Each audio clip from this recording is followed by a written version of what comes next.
시편 61편, 62편 보겠습니다.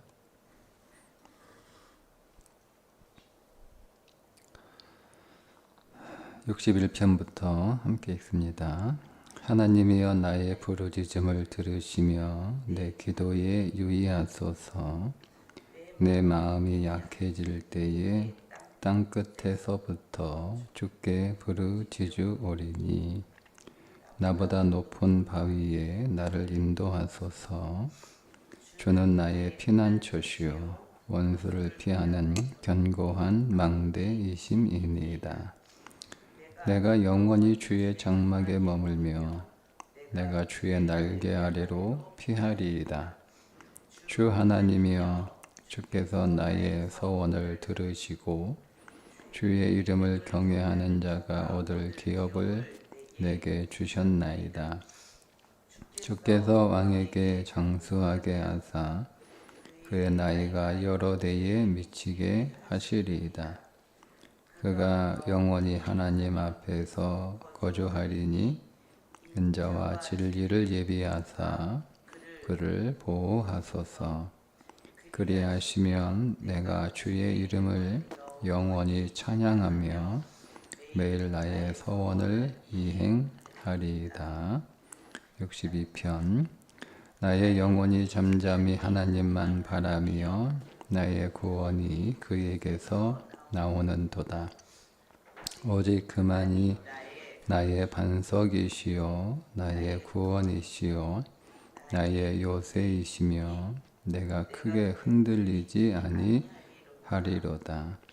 넘어지는 담과 흔들리는 울타리 같이 사람을 죽이려고 너희가 일제히 공격하기를 언제까지 하려느냐. 그들이 그를 그의 높은 자리에 떨어뜨리기만 꾀하고 거짓을 즐겨하니 입으로는 축복이요 속으로는 저주로다. 나의 영혼아 잠잠히 하나님만 바라라. 물은 나의 소망이 그로부터 나오는도다. 오직 그만이 나의 반석이시요 나의 구원이시요 나의 요새이시니 내가 흔들리지 아니하리로다. 나의 구원과 영광이 하나님께 있으며 내 힘의 반석과 피난처도 하나님께 있도다. 백성들아 시시로 그를 의지하고 그의 앞에 마음을 토하라. 하나님은 우리를 피난처시로다. 아 슬프도다. 사람은 입김이며 인생도 속임수이니 저울에 달면 그들은 입김보다 가벼우리로다. 포악을 의지하지 말며 탈취하는 것으로 허망하여 지지 말며 재물이 늘어도 거기에 마음을 두지 말라. 하나님이 한두 번 하신 말씀을 내가 들었나니 권능은 하나님께 속하였다 하셨도다. 주여 인자함은 주께 속하오니 주께서 각 사람이 행한 대로 갚으심이니이다. 아멘. 시편 61편과 62편은 표제에 그 배경이 나와 있지 않으나 두 편 공이 압살롬의 반역 당시 지어진 시로 추정하고 있습니다. 61편에서 다윗은 하나님을 자신의 피난처요 견고한 망대로 여겨 그 하나님께 피하는 믿음의 고백을 하고 있는데 하나님께 피하는 게 무엇일까? 어떻게 하는 게 하나님께로 피하는 것일까? 우리가 그것을 좀 생각해 보려고 하는데요. 하나님께 피하는 건 하나님이 눈에 보이는 분도 아니고 하나님이 여기가 내가 만든 피난처다 이렇게 해놓은 장소가 있는 것도 아니니 하나님께 피하는 것이 어떤 것인지 사실은 막연할 수밖에 없습니다. 우리가 다윗과 같은 하나님께로 피해야만 하는 상황이 우리에게 닥쳤을 때 어떻게 하는 것이 혹은 어디로 가는 것이 하나님께 피하는 건가? 하나님께 피하는 것이 계속 교회 안에만 머무는 것이 하나님께 피하는 건가? 하나님께 피하는 것이 하나님 앞에 하나님 도와달라고 기도하는 것이 하나님께 피하는 건가? 우리가 뭐가 하나님께 피하는 것인 줄 알아야 우리가 이 다윗의 고백을 우리의 믿음으로 적용할 수 있을 텐데, 하나님이 나의 피난처요 요새요 망대요 내가 주의 날개 그릇 아래 피한다 라고 하는 말은 좋은 말인데 그것이 우리 안에 실제적으로 또 이루어지기 위해서는 하나님께 피하는 것이 무엇인지를 우리가 시편에서 찾아야 합니다. 다윗은 자기에게 닥친 문제를 해결할 수 있는 방법들이 있었겠죠. 그 말은 다윗이 그 문제를 피할 수 있는 방법이 있었다는 뜻입니다. 그 문제를 피한다는 것은 그 문제를 해결한다는 뜻이기도 하니까 압살롬하고 정면 대결을 하는 것도 피하는 방법일 수도 있고, 아니면 오늘 말씀에 나오는 것처럼 그 압살롬의 반역을 피해 멀리 도망가는 것도 피하는 것일 수도 있고, 아니면 자기가 싸우지 않고 자기를 따르는 자들을 시켜서 직접 싸우지 않고 누군가 자기 대신 보내서 압살롬과 싸우게 하는 방법도 피하는 방법일 수 있고, 여러 가지 피하는 방법이 있을 텐데 다윗이 선택한 방법은 하나님께 피하는 것이고 하나님의 날개 아래로 피하는 것인데, 어떻게 하는 것이 하나님께 피하는 건가? 그게 5절에 나옵니다. 주 하나님이여 주께서 나의 서원을 들으시고 주의 이름을 경외하는 자가 얻을 기업을 내게 주셨나이다. 지나온 삶들을 다윗이 이제 가져오는 거거든요. 그러니까 과거에 나는 어떤 삶을 살았냐면 하나님 앞에 서원하는, 즉 약속하는 삶을 살았다는 거예요. 그렇게 하나님 앞에 약속하는 삶을 살았더니 하나님께서 나에게 기업을 주셨다는 뜻입니다. 그런데 하나님께 서원하는, 즉 약속하는 삶이 어떤 삶인가를 하나님 이거 할 테니까 이거 해주세요, 뭐 이런 서원이 아니고, 다윗이 정의하는 서원은 뒤에 나오죠. 서원하는 자가 기업을 내게 주셨다 이렇게 되니까 똑같은 의미를 가진 다른 표현, 경외하는 자가 얻을 기업을 내게 주셨다 이렇게 되는 거니까, 하나님께 앞으로 이렇게 살겠습니다 라고 약속하는 것은 하나님을 경외하는 것이다. 하나님을 경외하는 것은 하나님께 서원하는 삶과 동일한 삶이다. 우리가 이렇게 일단 정리가 되는 거잖아요.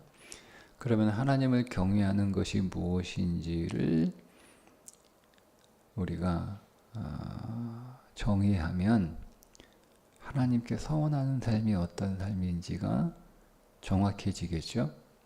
자, 그럼 하나님을 경외하는 게 어떤 삶이에요? 하나님을 경외하는 건 하나님의 말씀에 순종하는 삶이에요. 하나님의 법대로 사는 삶이에요. 하나님이 세우시는 원칙대로 살아가는 삶이에요. 하나님이 정하신 방법대로 살아가는 삶이에요. 그게 하나님을 경외하는 거죠. 예, 하나님 앞에 수많은 천천의 만만의 수양과 기름으로 하나님을 예배하는 게 하나님을 경외하는 게 아니고, 하나님은 뭐라 그래요? 순종이 제사다 이렇게 말씀하잖아요. 그러니까 하나님을 경외하는 것은 하나님의 말씀 안에 거하며 그 말씀을 쫓아 살아가는 삶이 하나님을 경외하는 삶이고, 그것이 하나님께 서원하는 삶이다. 이렇게 우리가 정의할 수 있습니다. 자, 그것을 또 다른 말로 표현을 하는데 17절입니다. 그가 영원히 하나님 앞에서 거주하리니 인자와 진리를 예비하사 그를 보호하소서. 자, 그게 하나님 앞에서 살아가는 삶이에요. 하나님 앞에서 살아가는 삶이라는 건 마찬가지죠. 그게 하나님을 경외하는 삶이고, 하나님 앞에서 살아가는 삶은 하나님 말씀에 순종하는 삶입니다. 그래서 하나님께서 아브라함에게 13년 만에 나타나셔서 제일 먼저 하신 말이 너는 내 앞에서 행하라. 그 말이 무슨 뜻이에요? 아브라함이 하나님의 말씀을 기다리지 못하고 자기 방법과 자기 생각대로 아들을 얻고 난 뒤에 하신 말씀이니까 내 방법대로 아들을 얻을 것이니 그 방법대로 살아라, 그 말씀이잖아요. 자, 그러면 정리를 하면 하나님을 피난처로 삼고 주의 날개 그늘 아래로 피하는 삶은 무슨 삶이냐면 하나님의 말씀대로 살아가는 삶이에요. 그게 하나님께 피하는 거예요. 자, 우리가 어떤 문제 앞에서 우리가 선택할 수 있는 많은 방법들이 있습니다. 자, 그 많은 방법들 가운데 우리가 선택해야 될 방법은 하나님의 말씀에 순종하는 삶을 선택하는 방법이 하나님께 피하는 거예요. 그게 61편과 62편이 우리에게 주는 메시지입니다. 그러니까 우리가 이것을 이렇게 정리해 두지 않으면 하나님께 피하는 것이 우리가 사실은 막연해요. 우리가 어떤 문제 앞에서 하나님께 피하는 건지 무엇인지 정리가 안 돼 있으면, 문제가 없을 때는 이 61편과 62편의 시가 굉장히 믿음의 시로, 또 아름다운 시로, 또 정말 훌륭한 시로 이렇게 읽혀지잖아요. 그래, 우리가 어려움이 있을 때 하나님께로 피하고 주는 나의 피난처시오. 이 표현이 얼마나 훌륭합니까? 주의 날개 그늘 아래로 피하리라. 표현이 얼마나 아름다워요. 그러니까 우리가 어디 피할 일이 없을 때는 그렇게 읽혀져요. 근데 그렇게 단지 아름다운 시로만 이 61편이나 2편을 우리가 묵상하고 있으면 정작 우리가 피할 일이 생겼을 때 피할 일이라고 하는 것은 이 시처럼 낭만적이지 않잖아요. 그러니까 그때 우리는 하나님께 피하는 게 뭔지 정리가 되어 있지 않으면 나도 이렇게 시인처럼 훌륭하고 아름다운 그런 시가 되는 믿음의 삶을 살아야지라고 아무리 생각을 해도 뭐가 하나님한테 피하는 건지 이게 정리가 안 돼 있으면 못한단 말이에요. 그러니까 우리가 우리의 인생에 피할 사건이 닥쳤을 때 나도 다윗처럼 하나님을 피한 처로 그렇게 삼는 아름다운 시와 같은 믿음의 삶을 살려면 정리를 해 놓아야 되는 거예요. 그게 뭐냐? 말씀대로 사는 거예요. 말씀이 우리의 피난처요. 우리의 망대요. 우리의 반석이시요. 우리의 산성이다. 그래서 말씀대로 살아가는 거예요. 그게 하나님을 피난처로 삼는 삶이다. 그 하나님을 피난처로 삼는 삶을 얼마나 다윗에게 있어서 중요한 삶이었냐면 이어지는 62편에 보면 우리 성경은 번역을 생략을 했는데요. 확실히, 오직, 분명히, 진실로 이렇게 번역이 되는 히브리어 아크라고 하는 단어가 무려 62편에 6번이나 나옵니다. 1절, 2절, 4절, 5절, 6절, 9절 거기에 아크라고 하는 단어가 다 들어있어요. 그러니까 나는 62편 1절에 나의 안에 영혼이 잠잠히 하나님만 바라며 이렇게 번역했는데 나는 오직 하나님만 바라보겠다. 이런 2절에는 오직이 번역이 됐어요. 오직 그만이 나의 반석이시다.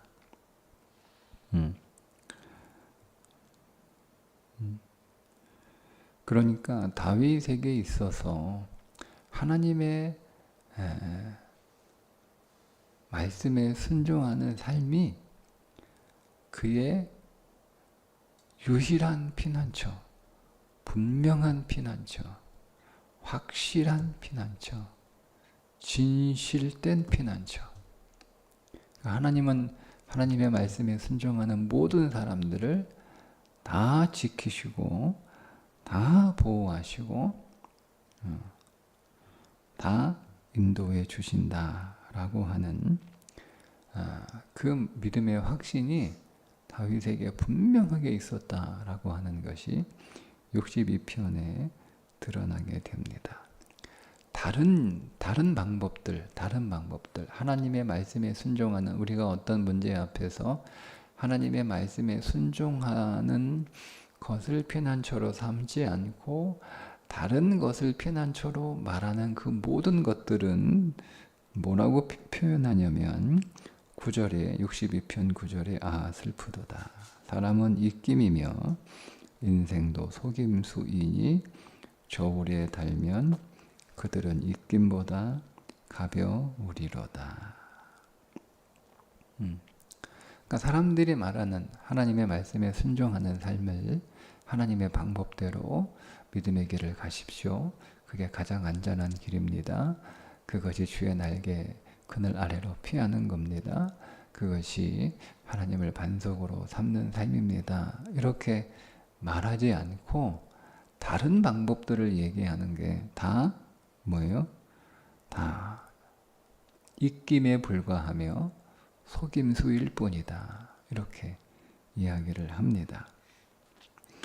그리고 10절에 재물이 늘어도 거기에 마음을 두지 마라. 그러니까 재물이 우리의 안전한 피난처요, 우리의 요새요, 우리의 산성이 될 수 없다는 거예요.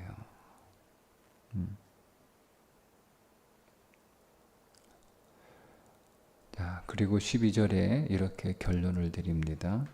주의 인자함은 주께 속하오니 주께서 각 사람이 행한 대로 갚으심이니이다. 이게 하나님이 세우신 원칙이에요. 원칙.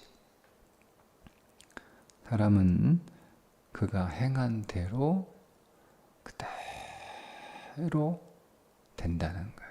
하나님이 그렇게 갚아주시겠다는 거예요.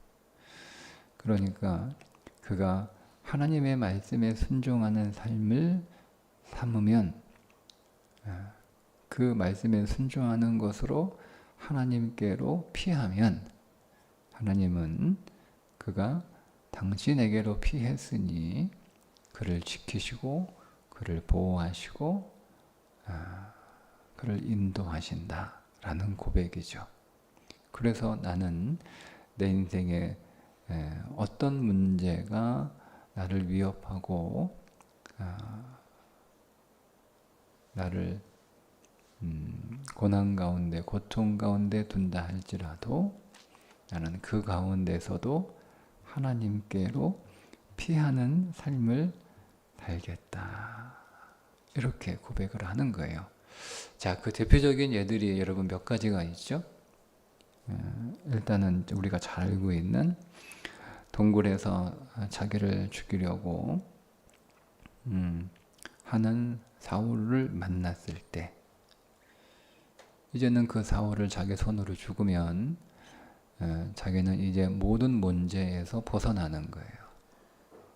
그러니까 피할 수 있는 방법이 자기 앞에 딱 있단 말이에요. 가장 빠르고 가장 현실적이고 가장 실제적인 방법.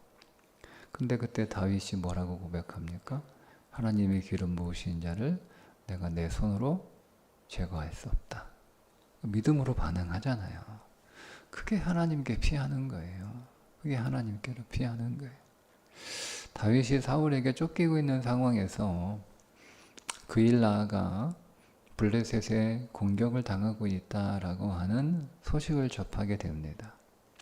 자기도 도망 다니는 처지예요. 지금 지크가 석장인데 누가 누구를 도와줍니까? 그런데 다윗이 군대를 이끌고 그 그일라 사람들을 블레셋으로부터 건져줍니다. 그러면 그렇게 그일라 사람들을 건져주는 믿음의 선택의 결과로 그가 그일라 사람들로부터 무슨 도움이라도 받았나? 그런 거 없죠. 오히려 고발을 당해요. 여기 현상섭에 보면 우리 마을에 들어왔다. 포상금을 노리고 신고합니다. 더 어려워졌어요. 그래도 십광야 더 깊은 곳으로 도망가잖아요. 십광야에서 사울이 군대를 보내 다윗을 포위해서 물쓸 틈 없이 완전히 다윗을 이제 포위해서 도망 잡을 일만 남은 거예요. 하나님을 피난처로 삼는 믿음의 순종을 했는데 피난처가 되기는커녕 점점점 위태롭게 되었잖아요. 그 죽을 위기 바로 그 순간에 블레셋이 이스라엘을 치게 해서 다윗이 군대를 풀어야 되는 포위를 풀어야 되는 군대를 다시 블레셋과 싸우도록 보내야 되는 상황이 극적으로 벌어집니다. 그게 하나님이 피난처가 되시는 체험을 하게 된 거죠. 네. 그러니까 하나님께로 피하는 것은 하나님의 말씀에 순종하여 내게 주신 말씀대로 살아가는 거예요.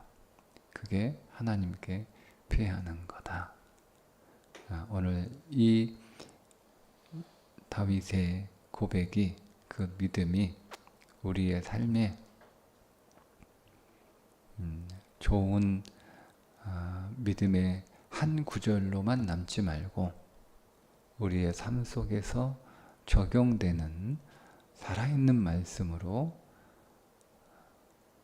남아있어서 우리도 우리의 인생의 위기 가운데서 하나님의 말씀에 순종하는 믿음의 길을 걸을 수 있는, 그래서 하나님께로 피하고 주의 날개 그늘 아래 거하게 되는 우리 모두 될 수 있기를 주님의 이름으로 축복합니다.